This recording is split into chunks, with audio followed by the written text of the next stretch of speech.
بسم اللہ الرحمن الرحیم۔ بعض اوقات شیطان انسان کو اس طرح سے تنگ کرتا ہے کہ وہ ہمارے دلوں کے اندر عجیب و غریب قسم کے وسوسے پیدا کرتا ہے۔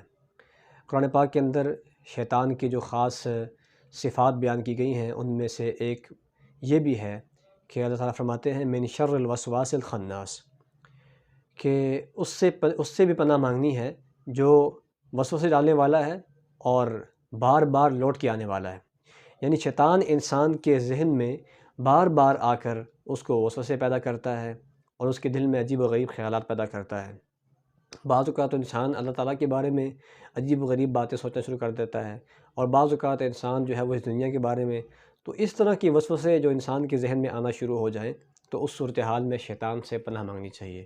کثرت کے ساتھ تعوذ پڑھنا چاہیے، اعوذ باللہ من الشیطان الرجیم، اور اسی طرح جو آخری دو قل ہیں، قل اعوذ برب الفلق، قل اعوذ برب الناس، ان دونوں کو کثرت سے پڑھیں، صبح شام خاص طور پہ 3 مرتبہ پڑھیں، تو اس سے جو وسوسے ہیں وہ بالکل ختم ہو جائیں گے اور اللہ تعالیٰ شیطان کو دور کرے گا اور ہمارے ذہن کو وسوسوں سے پاک کر دے گا۔